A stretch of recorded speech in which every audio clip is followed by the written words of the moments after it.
Good evening, everyone, and welcome to the Be Well reading series. I'm your host for the evening, Nicole Tallman, and we have the pleasure of celebrating Latinx and Hispanic Heritage Month with three amazing featured readers this evening. And just to give you a quick run of show, I'm going to go in order of last name for each of our three featured readers. They'll be reading for about 15 minutes each, and I'll reserve a little bit of time at the end for questions. So if you have any questions of our readers or even of each other readers. If you have questions for each other, that's cool too. We'll leave a little bit of time for dialogue to talk about these amazing books. And as always, I will plug links into the chat for our poets here. You know, it's always a good thing to try to support poets. And if you don't have the means to purchase a book yourself, you could always order one for your local library. That's just as valid and cool. So anything you can do to support these poets and their amazing books is very much appreciated always. So I am going to kick us off. I'm really excited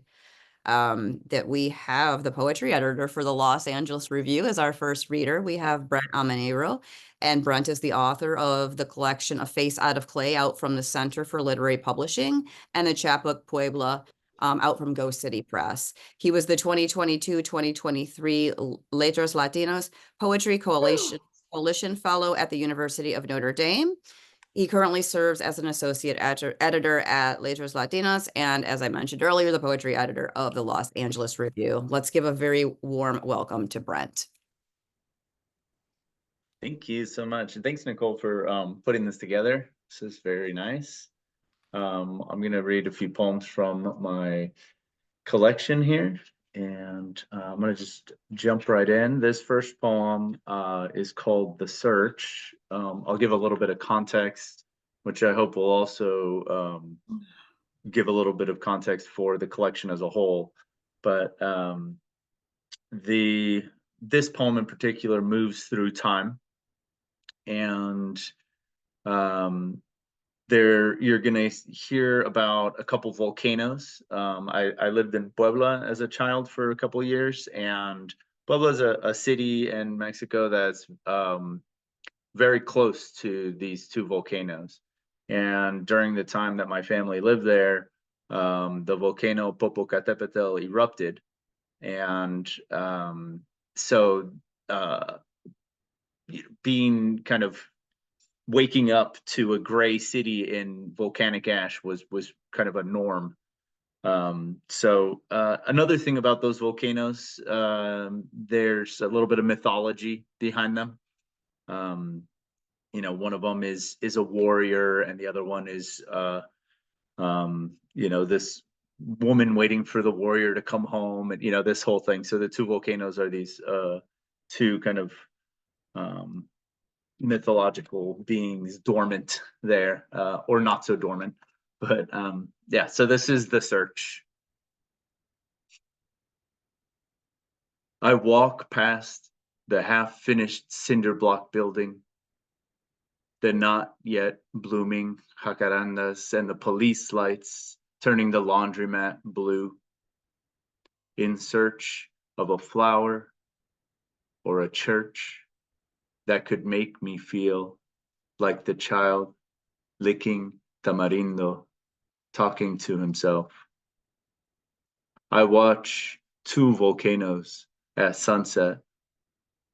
On the left, a woman sleeps or dies of grief. She glows every night in the horizon.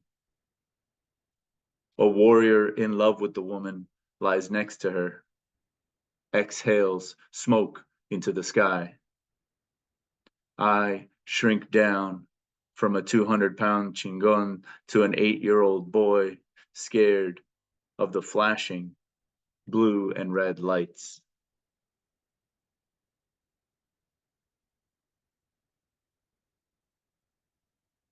All right, thank you. This next poem is in a form that I made for this collection. It's called Tectonics. So there's several tectonic poems in the collection, and to make a tectonic poem, you take a prose poem and you copy and paste it, and then whatever words you remove from one of the paragraphs have to remain in the other. So it creates this kind of, let me see if I can get the camera to focus. You know, it looks a little chaotic on the page, but it also, it invites, you know, some new discoveries in your own syntax when playing with this form. So this is tectonics. Pan dulce, salchichas picantes, grocery store, the panaderia y la tortilleria, so small under the shadow of the first American food, and the tiendita was swallowed in a cloud of dirt, whirled up over buildings, snow-capped volcanoes, up only seen by the birds. Chiles en Nogada, the first American, was built and started to look. The giant gray warehouse, then fast restaurant was built where we bought cajeta y mazapan. The whole city disappeared. The dirt roads and spit, vapor, and ash that flew north.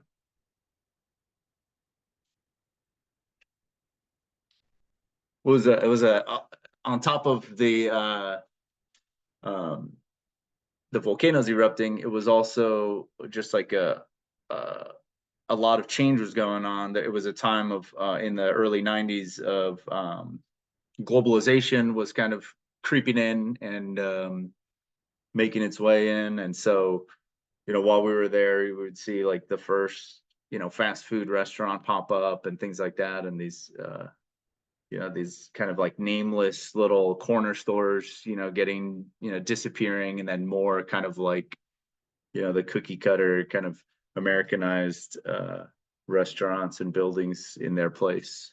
But I'm going to move us back to the United States a little bit. And this poem was written on a cross-country road trip. And it's a kind of meditation on the complexity of this country and its history. Frantic ghosts. We drove into the velvet desert sky, asleep with our eyes open. The shadowed sagebrush appeared in our headlights like fleeting childhood memories. The glowing road lifted past the headlights into our eyes as each rectangular white line was a page turning in our minds. Clouds curled over the mountains as a young girl warned us of floods on the Texas highway. The little crosses with flowers on the side of the road stopped popping up, replaced by machines methodically drawing the black blood of the earth out. Pockets of fog and rain introduced the dark. A purple cloud flashed above an eternal flame. Everywhere we looked was a new display of paranormal light. The longer we drove under the starless sky, as hundreds of miles of not yet tumbling tumbleweeds turned into city lights, the more we forgot about the mundane daylight, the monotonous routines of everyone in the disappearing cities. One day, this will all return to desert, and all the frantic ghosts vibrating in the oleander, turning branches into bones and leaves into flesh, might finally find peace.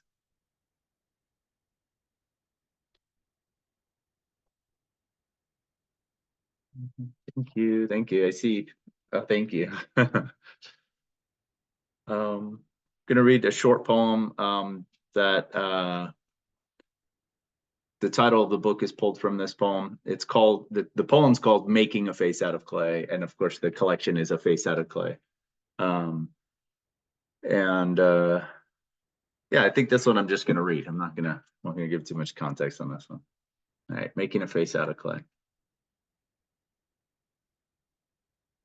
This face could have been printed on currency or placed on the end of a spear to warn outsiders. Always start with the tongue. Give it a fold down the middle so the viewer will know it must carry the weight of language. Don't spend too much time on the teeth. The mud is already made of earth, and earth eats everything.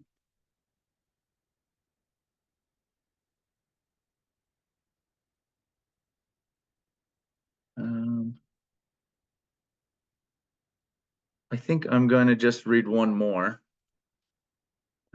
This is it's pretty much a Shakespearean sonnet, almost perfectly in couplets, and you might not hear it. There's a slant rhyme, so it's not going to sound very formy. But that's kind of that. I like that, you know. I like the form to be there if you want to, you know, study it and look for it. But I don't want it to feel like it's there. You know, I don't want you to read it and feel like, oh, I'm in this box. You know, I want it to feel kind of fluid. So yeah, thank you so much. It's a pleasure to be reading with Bree and Dorsía. Thank you again, Nicole, for having me. And yeah, I hope everyone sticks around and listens to the other readers. And yeah, this is called "To My Ancestors." We've grown about 4 inches over the last 150 years. I thought you'd like to know. We've made these weapons that could end all life. Sorry. We carry candlelight in our pockets. Well, I can't explain it all, but there's a sense the end is near. My friend, may I call you that? The salt of the earth? I want to know the things you feared. I want to know if anything has changed. Have we always been such simple water creatures, grabbing anything in reach, scared the sun will suck us into the sky? My father doesn't like to talk about what's gone. That's why I hide you under my tongue. All right, thanks again. That was beautiful. Thank you so much for reading, Brent. I love hearing your work. Next up, we have Bree. And Bree Gonzalez is the author of the collection. Oh, sorry. No, Bree Gonzalez, they, them. My apologies. Is a queer Chicano writer from San Antonio, Texas. Their debut hybrid collection, A Wellness Check, was published this fall with Game Over Books. And Bree is a graduate of the University of Colorado Boulder MFA program and instructs at Front Range Community College. In their free time, they enjoy playing D&D and bothering their cat, Dahlia. I wonder if we'll see Dahlia this evening. Maybe, maybe not. And you can check out Bree's work at bgwriting.org or at bg_writing on Twitter/X or whatever we're calling it these days. Yes, please help me welcome Bree. Hi, thank you so much for having me, Nicole. And I'm excited to read with such amazing writers and to just be here and celebrate Latinx Heritage Month.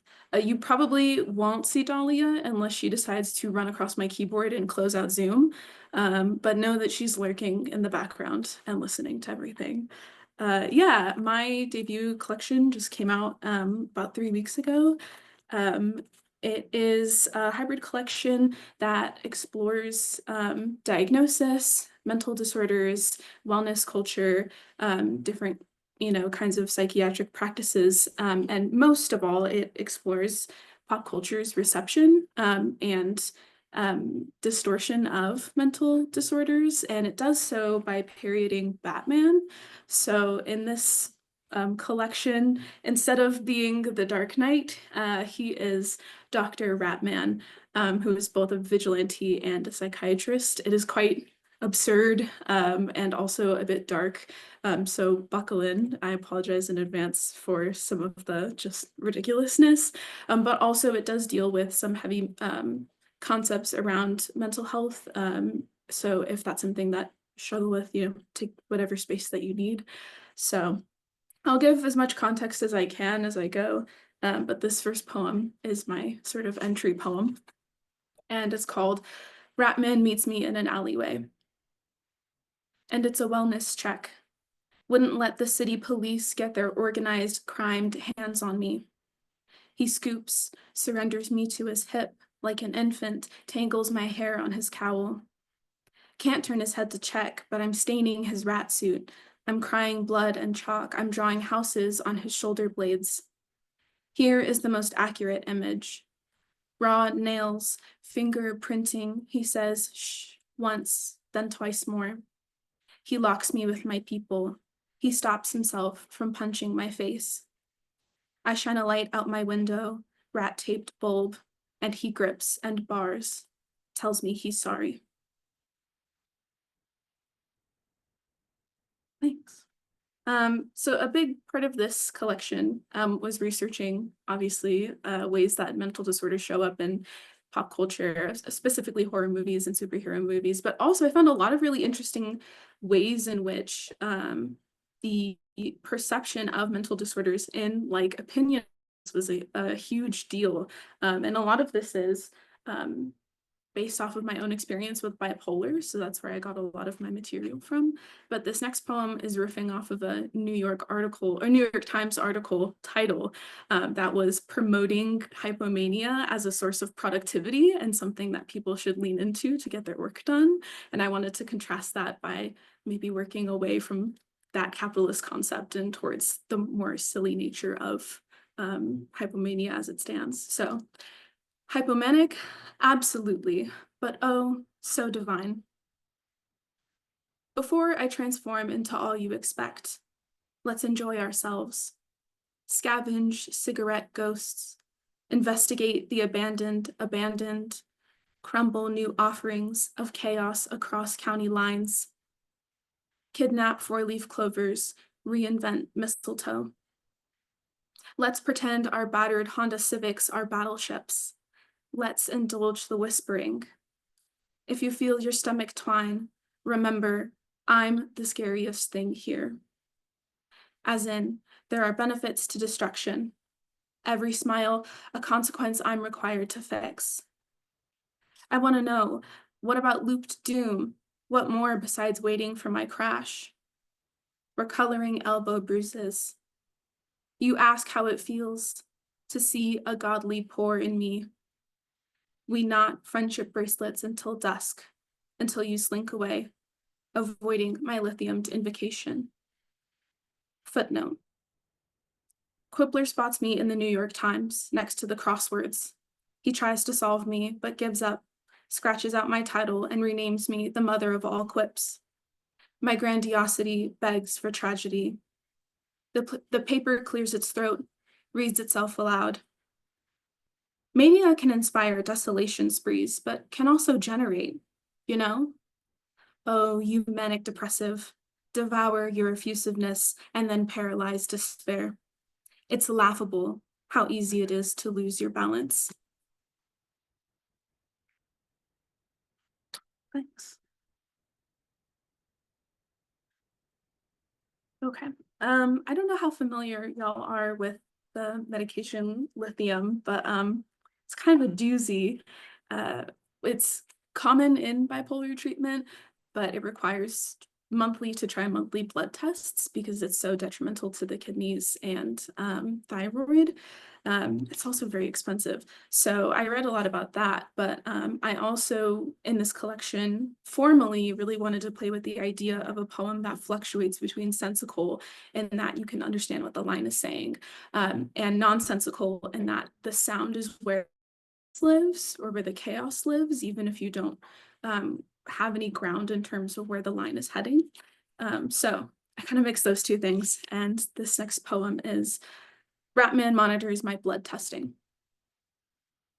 Lithium is a chemical element that sits stainless in my belly, stubs raw where throat is edged into sickness, rubs carbonate is a concrete, flesh is synthetical, something you know about, poke my pucker, mineral uppercut, there's a full bottle clacking, can you please ask if it wants a cup of potassium without breaking all the orchids in the sink?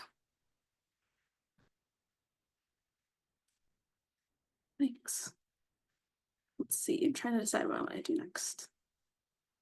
Do this one. Okay.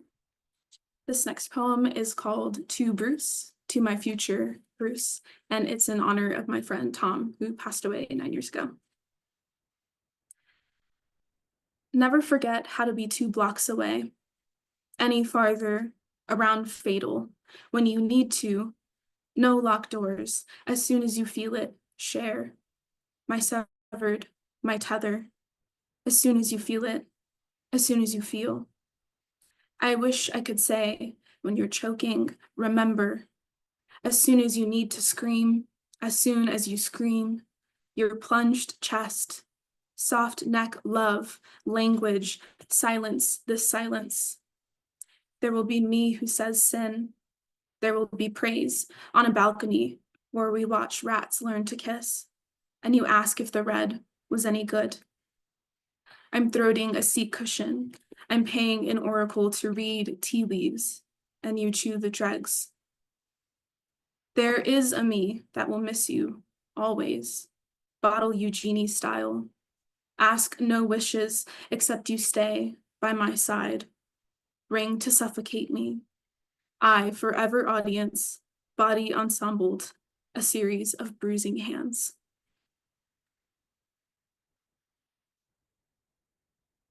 Thank you. Honestly, the hardest part of this existing now is just that I never know what to read. I had it all in my head when I was making it, but now that it's out in the world, I'm like, I don't know. Okay. This next poem, I stole a title, which I'm admitting to theft. I stole this title from a Quora comment. There's a movie called The Roommate. It's an okay film, it's just fine. But the antagonist is supposed to have bipolar. And this person on Quora wrote a huge review of it, but only referred to her as the crazy girl and not her given name in the movie. So I wrote a poem about it and I stole his comment because I can do that. Great film, really drew me in. The Crazy Girl had a few different things woven together to create an experience in the viewer. And what am I if not your favorite scare tactic? A writing room's wet dream. I've already asked, am I capable? At what point do I snap inside out? What is this pain worth at the box office? I don't know when I'll ever stop talking about this. I'm used to smoking up fast. If I safety scissor my legs and sell my soul and attack Dr. Ratman in broad daylight while my car explodes, don't ask if I'm manic. And if I snake around the coffee table in gradual gradients of not there, don't ask if you need to 911 Dr. Ratman. Please, I want to figure out how to live. Dr. Ratman keeps kissing my forehead and shoving a gun in my hands, telling me to try sensory mindfulness, and I don't know how anything is supposed to save me. Once I asked Dr. Ratman if he could beat me up like everyone else. He downloaded the eMoods tracker app on my phone instead. Thank you. Do like 2 more? Is 2 more okay? Absolutely. Cool. Let's see.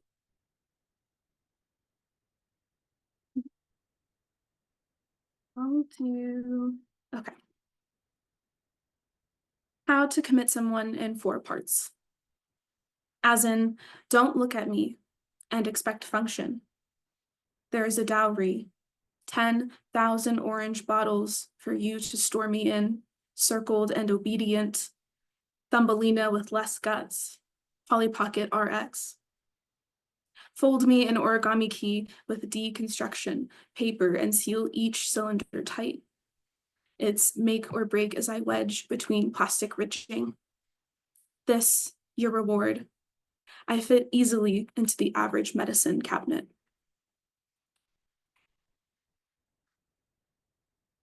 Okay, last one.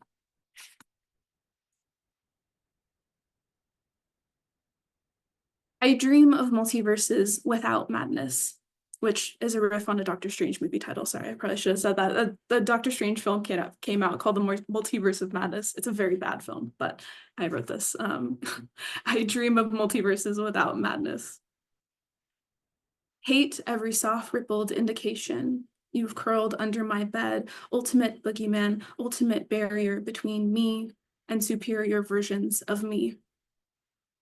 Hate your outline in the middle of midnight, asphalt, your reflection behind me, your raising goose flesh, garishness, gouging out my kidneys. Hate that sometimes you're exactly what scripts sketch you out to be. Hate your weaseling between possibility, between a love I skim, my stress ball heart, my shredded stability. Hate how you tear me from intimacy, from a timeline where I could have said yes, kiss me, and wouldn't have worried about high-low breakage, cracked composure, flood of greater proportion, wouldn't have whirlpooled, puddled, wouldn't have drowned our own chances, would have said thank you for a brain superglued together. Hate you composed into me, permanent disordered reprise. Hate and hate I am. Thank you guys for listening. I appreciate y'all being here.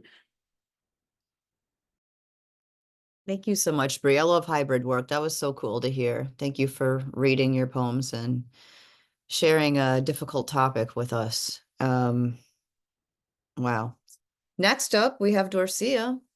And Dorsía Smith Silva is the author of In Inheritance of Drowning from Coventry, poetry editor of The Hopper, and professor of English at the University of Puerto Rico, Rio Piedras.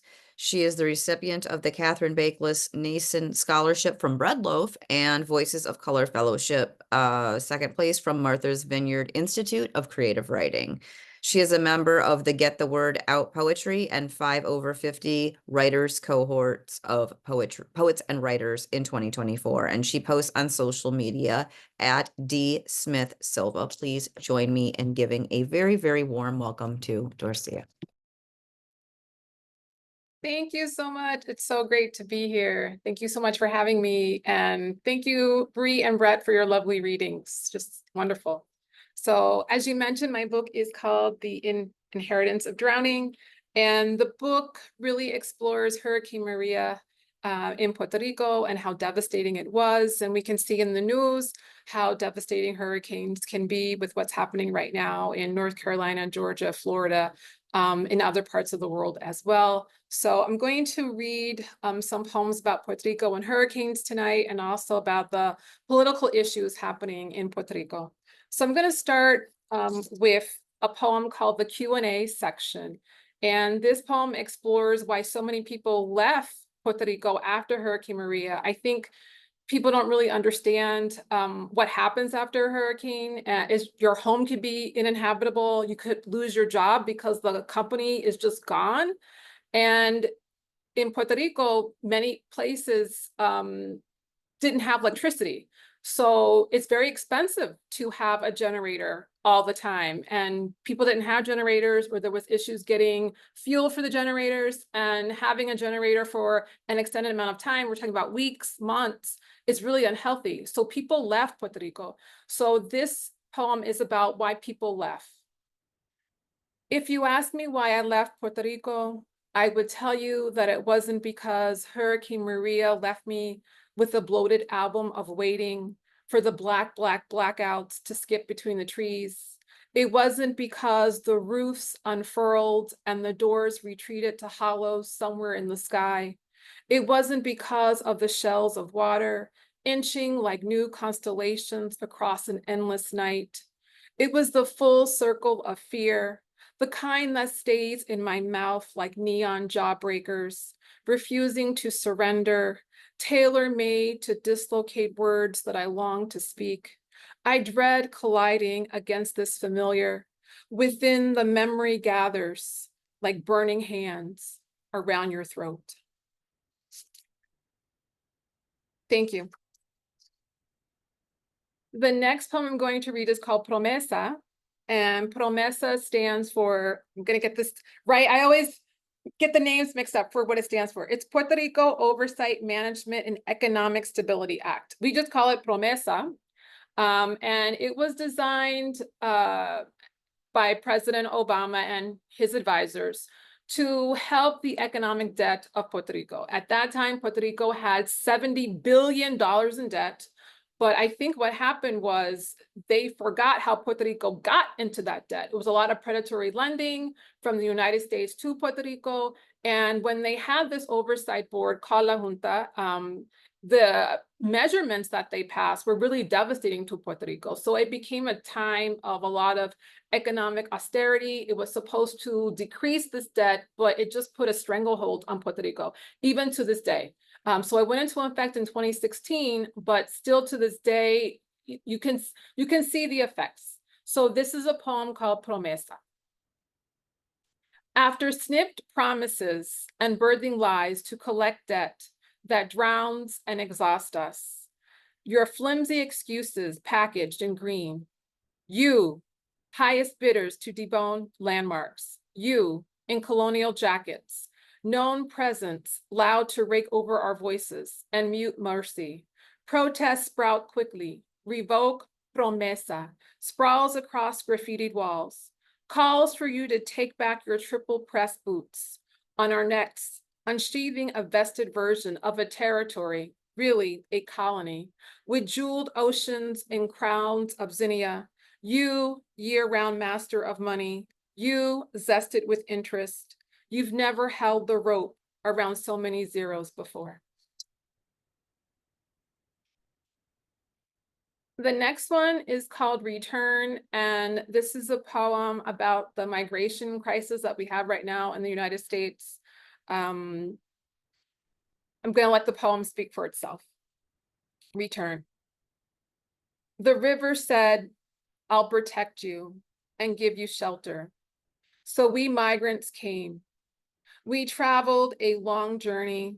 The river carried us like familiar wind. Then we walked and dreamed of motionless water, dreamed of water that said, welcome, come, come, come.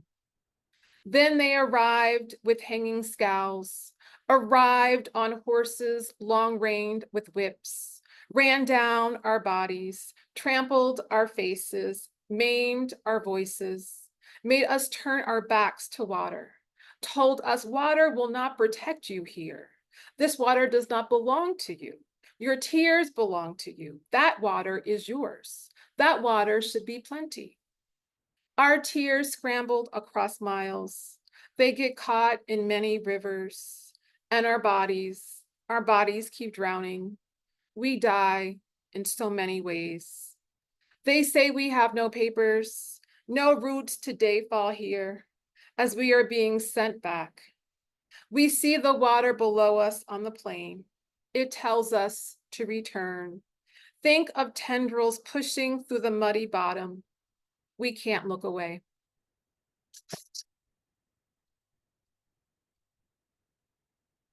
Thank you. So this is a poem written about a hurricane as well. It's about when you do return to your home, because sometimes you have to go to a shelter during the hurricane. And when you do go back after the water has descended, one thing people don't recognize is that your home is normally full of mold. And the mold could be various colors. So this is a poem about that experience. And green, it could be green mold. And green, I always think of something positive, but in this case, green is equivalent to mold. Poem written after returning to my home after a hurricane. A waste of green, Complex molecules release ugly algorithms against splattered walls. My eyes bathed in green carnage, buried books, buried clothes, buried furniture, an infestation of merciless dots, choking even the brown out of wood. All it would take is Clorox, trained to debunk hurt and tie up loss. I'm afraid to scrub deeper, for there are more angry green stories birthing behind every door. Reader, tell me the shortcut to a season without green grief, away from a September lurking with hard deposits of what used to be.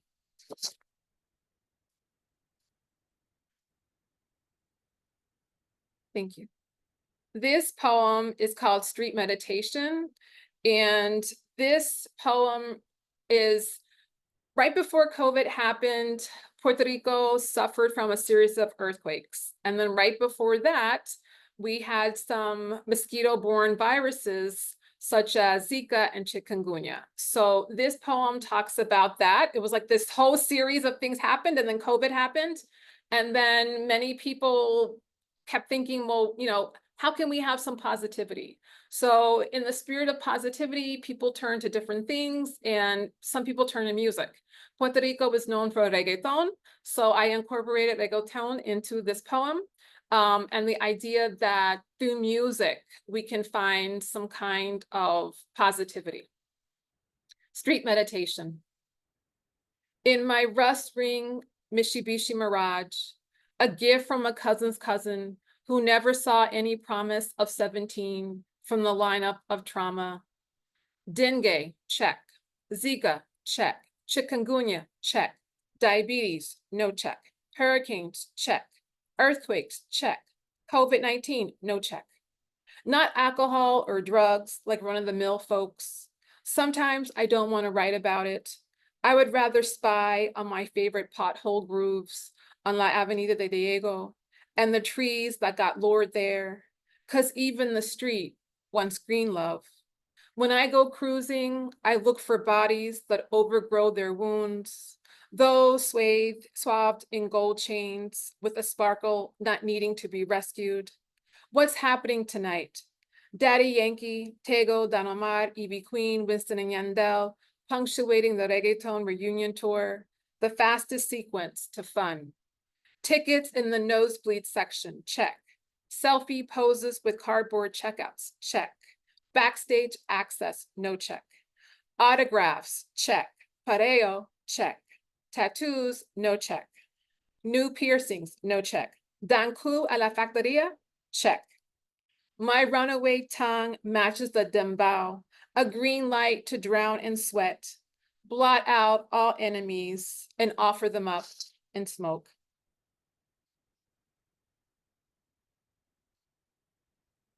Thank you.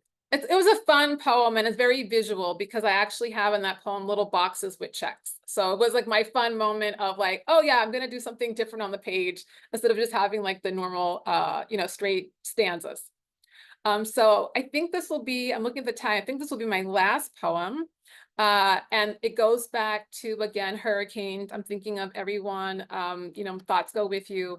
And when we think about hurricanes, it's not just, the devastation to the physical structures, it's also the devastation to your mementos. So this is a poem called My Grandmother's Photo, thinking about those kind of special things that you lose because of hurricanes. She smiles in black and white, cotton pleated dress with a thick belt, showing her newlywed 25-inch waist, a size 4, long before the folds of stretched skin from 3 children. Her ebony hair hangs in shiny cascading ringlets, held by a slip of red ribbon and crystal combs. Her hand is wrapped tightly around my grandfather's, new gold branding their fingers, paid for by the weight of dirt on hot dawn mornings. With just one day, the rain washes out my grandmother's body and makes her a false whisper upon inspection. Brown dots replace her smile and her hands are swallowed by dark spirals and bubbles. The thin edges fall into wrinkled tatters, sprinkles of paper breaking faster from sheets of water. The wind pushes her, cracked and rearranged, beside an overturned car, like a new broken flower in the grave. Thank you so much. That was wonderful. Thank you so much, Dorsía, for sharing those poems with us tonight. We've got about 15 minutes-ish left, so this is our question and hour period. If anyone has any questions you would like to ask any of our three readers, or if readers have questions for each other, this is your moment. If you're shy, you can drop it in the chat, or you can raise your hand. And if you don't have any questions, I'll ask questions, but I like to give the audience the opportunity first. JD Isop, Mr. Professor, please, you have the floor. Thank you. What a wonderful reading. I loved all of your pieces. They're so varied. So I wanted to kind of ask a question off of Dorsía's poem about the green, where you say, I'm afraid to scrub, or I think it's scrub or dig deeper. And I wanted to ask each of the poets, what is it that gets you to dig deeper when you're writing these poems that obviously are so deep? What kind of mechanism do you use to kind of dig deeper, even though you don't want to?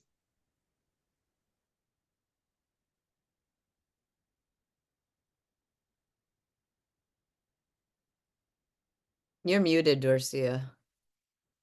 Oh, okay, there we go. I think I was like wondering, like, how come no one's talking? Okay, I'm on mute. I think one technique that I use is I always try to remember the motto of like why I'm writing, and it's to get that story out there and to write what I fear. So I write it, put it on paper, and I think, you know, someone else out there is going to relate to this story. It's so personal, it's very vulnerable as writers that we're putting it out there. But I think, you know, to be our authentic selves, this is what we have to do. I think we owe it to our inner muses to do that. And so when we're writing about, you know, all of our work, it seems like, you know, there's a lot there that's very emotional for us. I think, you know, it helps because then readers say, oh my goodness, I can see myself in that writing. I can relate even more to that writing. And I think especially for, you know, for Bree and Brett, just listening to your work, I can definitely think of so many parts of it where you can think like, wow, you know, that's so touching. It's so powerful.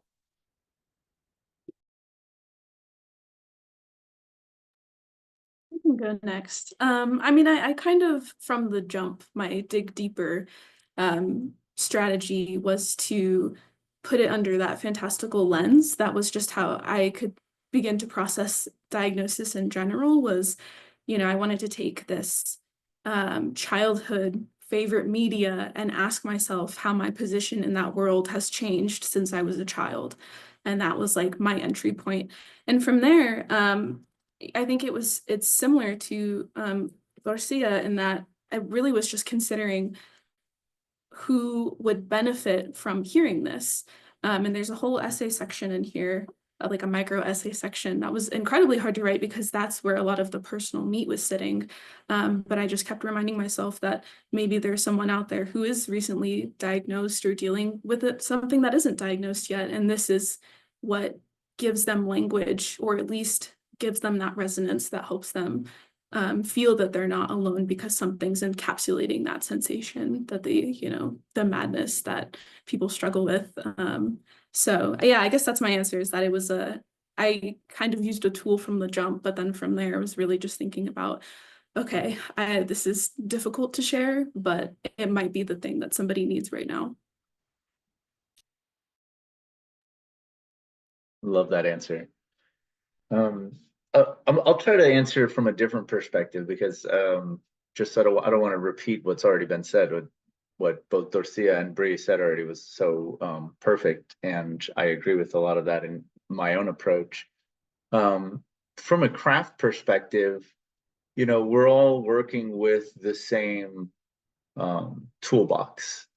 You know, it's I think, you know, sometimes writers say my words, and you know, I always like to think of it as my curation of language. You know, they're not my words. We're all using the same words. We're all, you know, working within the same confines. And so I think for me, if it's not interesting to me, I don't think it's going to be interesting to anyone else. And if I write something that seems like it's been written before, then it's not interesting to me. And so then I think, how, like, what's the essence? So how can I boil this down and get it to be such a unique curation of language that it's actually getting at what I'm trying to get at?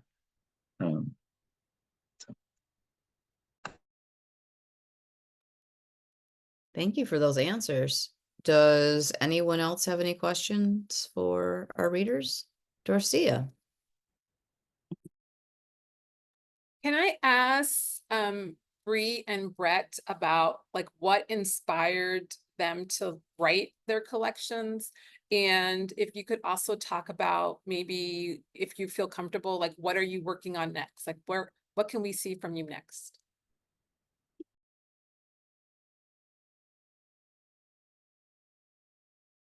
Oh, sorry. I was going to go first since you volunteered last time to go first. So, can you say that one more time, the first part of it? Because I'm thinking about what I'm working on next, and I don't want to. What inspired you to write this collection? Yeah. And then if you would be so kind to tell us, if you can, what you're working on next.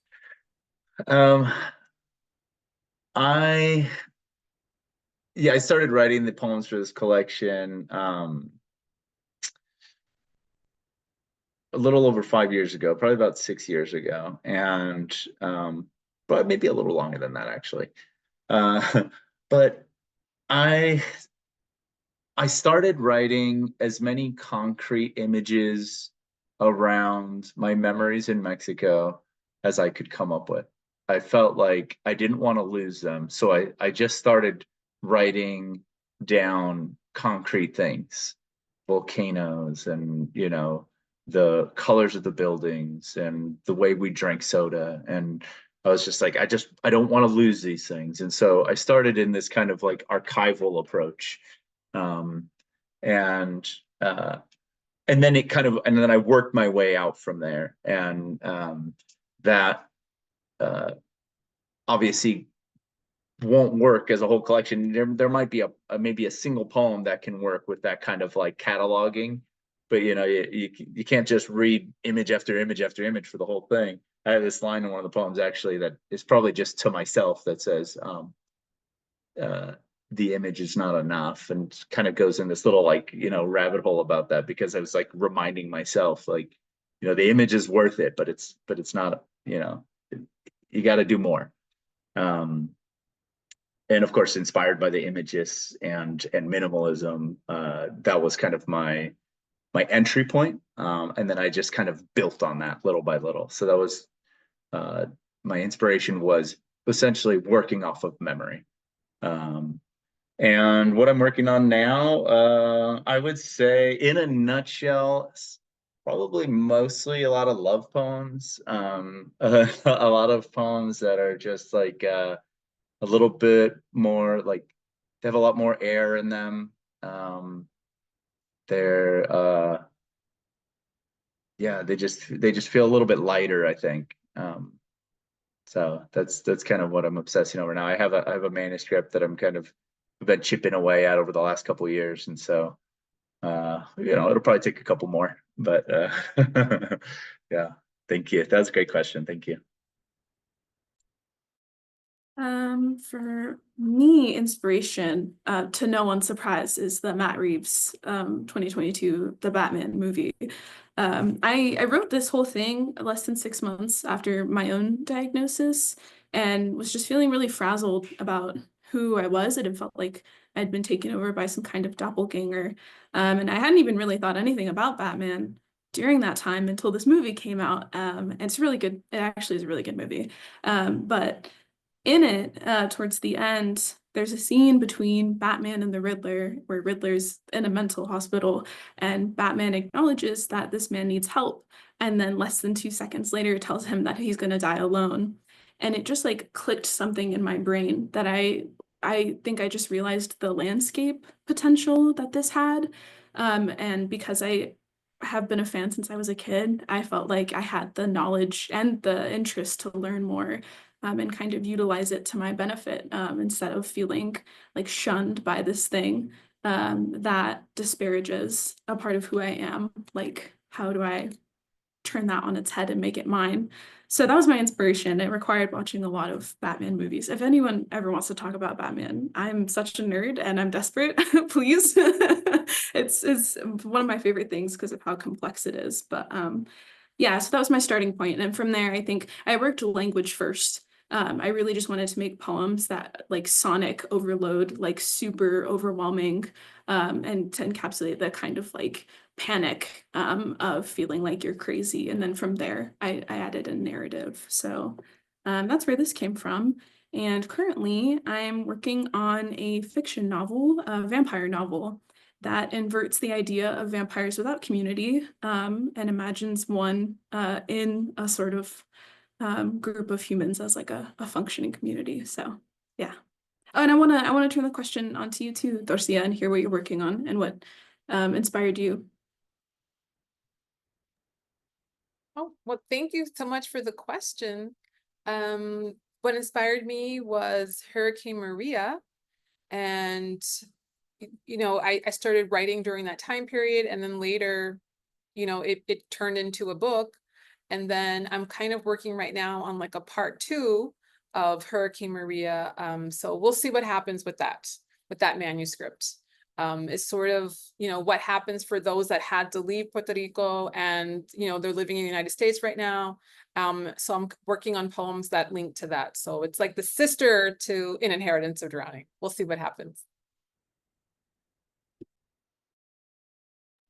Wonderful. Thank you. I think Bree might be frozen. Is it just me? Oh, uh-oh. Okay. Well, and we just lost Bree. Oh no. All right. Well, I guess I will end there then because we seem to have lost one of our readers, unfortunately. So next month, November the 7th, we will do our next reading at 7 p.m. Eastern. It will be a tribute to Maureen Seaton. It will be a reading from this new anthology that Dustin Brookshire's editing called When I Was Straight, which is based on Maureen's poem of the same name that came out in her book, Ice Age. If you haven't read it, it's a really good book. And I'll be announcing those readers in a little bit. We're just kind of firming that up. So I hope to see some of you then. All of you, of course, but whoever can make it would be great. And I'm just going to say thank you again for sharing the space with me tonight. Thank you again for these beautiful poems. And be well. That's what I'm supposed to say at the end of this, right? So everybody be well, take care, and I hope to see you around in some space. And I'll be uploading this or downloading this and sharing it on social as well. So you can share with your friends and your family who weren't able to be here. So thank you again, everybody. Have a great night. Be safe, be well. Thank you.